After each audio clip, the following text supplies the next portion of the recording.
All right, we're back. Ecogold, sort of live. Live-ish, point two. We have been under tornado watches pretty much all day. We had to evacuate earlier. It was intense. Yep. We were running. There was loose horses. It was crazy. But we all survived, and here we are in the tent. In a tent. In the tent. All right, so let's get back to talking about you and your lovely chestnut pony. So, this is his first 4-star, right? Yep. Am I correct? That's right. And he's a proven champion at Fair Hill. He loves it there. He loves Fair Hill. He loves the great state of Maryland. That's true. But now we are rolling with the big dogs here at Rolex, and I want to talk. Some of the readers, watchers, people, friends want to know about your bit choice because there was a little incident that happened a little bit ago, and you want to talk about that a little bit? Yeah, sure. Last year at Jersey Fresh, we had a little bit of miscommunication, kind of wardrobe malfunction, I would say. We've had a lot of those last year. He's just a kind of a not difficult, but different kind of horse, and he likes to kind of change things up quite often. Keep him guessing. Active mind. Active mind. That's a good way to put it. But anyways, I tried a different bit that I had just schooled in for cross country at Jersey Fresh at the CIC 3-star, and didn't really go very well. I had a run out and a stop, which was very different for him. He doesn't ever question anything really. So anyways, it was kind of the whole year was just trying to figure out what works for him, what makes him happy, and I think we've got that pretty well figured out now. He goes in a Dr. Bristol for cross country, full cheek, and then a straight bar Pelham with the chain padded. So it's very kind still. It just kind of gives him something to hold on to for the show jumping, and just a snaffle, egg butt snaffle for dressage.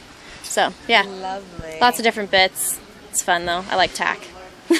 You like tack, and you also like some other equipment. What do you use under all saddles in all 3 phases? Well, I've been swiping Karen O'Connor's Ecogold pads for a while now when she's not looking, because I've always loved them and how they don't rub and they never really slip or slide no matter what. So I love them, and I just got some of my very own this weekend to use, which I'm really excited about. So yeah, and the boots also, I love those. Yeah. Been using those for like 6 months now, I think, so they're great. Try them out. I will have to say, as a groom, slipping saddle pads is the #1 most irritating thing to see your rider go out and you worked so hard to see them look great, the horse looks great, and then halfway through their test, halfway through their round, their pads like flopping in the wind, and it's so embarrassing. But the new Ecogold pads, actually been out for a little bit now, they literally speak for themselves. I've never had a problem. No, they stay clean. They're pretty much awesome. Go Ecogold. Yeah. Yeah. So, back to Rolex, Kentucky 3-day event.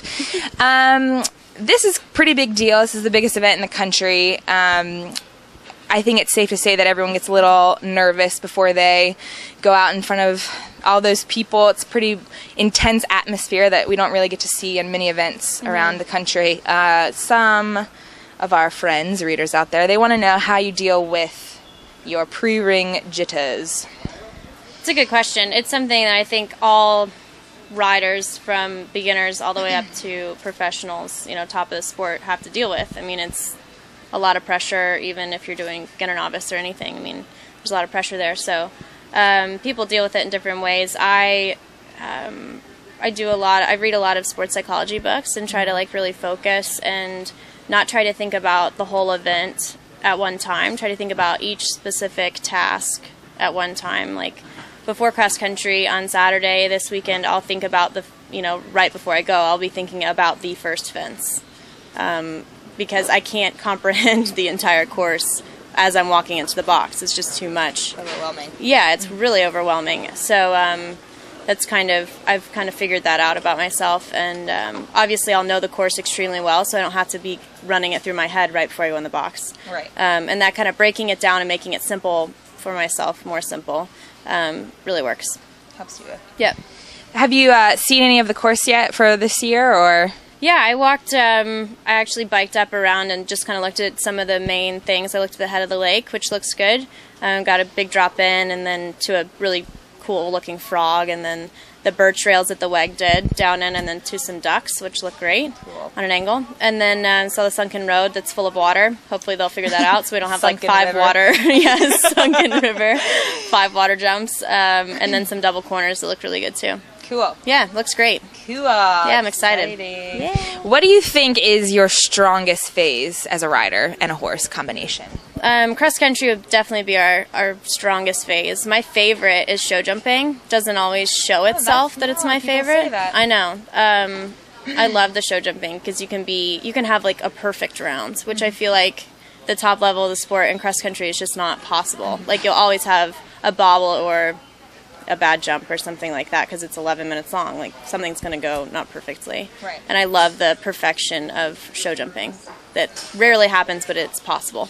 And your horse, how is he as a show jumper? Is he pretty accurate? Yeah, he tries really hard. You don't have to in the warm up. I don't have to like ram him into any rails or get a rub or anything. He tries his hardest all the time, which is really nice. Which kind of is a problem in dressage sometimes because he's trying really hard, a little too hard sometimes. But he's a trier. I love him. One of the riders wanted me to ask you what you think your dressage score is going to be.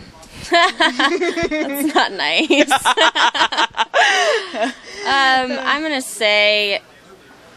gonna guess all 10s. Yeah, I'm gonna go for the 0. Yeah. No, the 1, I guess. No. Totally. Low 50s, is kind of what I'm thinking. I would be thrilled with the 40s. I mean, obviously I'm shooting for a 45, but we'll see what happens. We'll see what happens. And you ride on Friday. Friday morning, I'm first to go, 10 o'clock.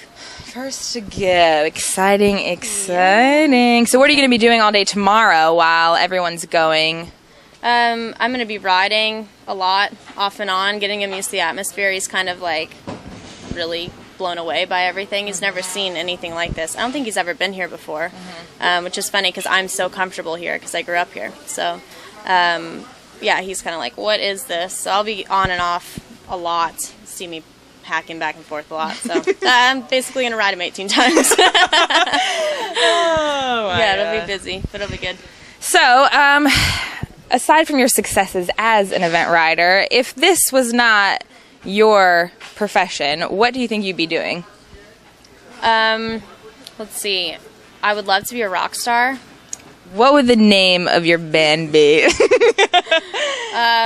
I have no idea. I have never thought of that. That's a good question. I don't know. It could be I have no idea.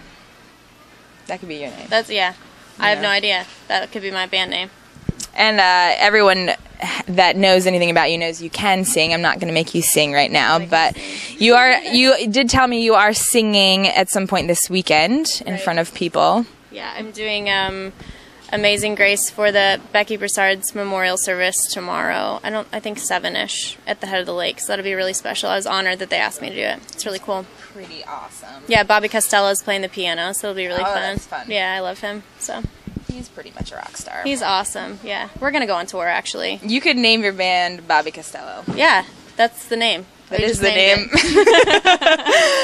Awesome.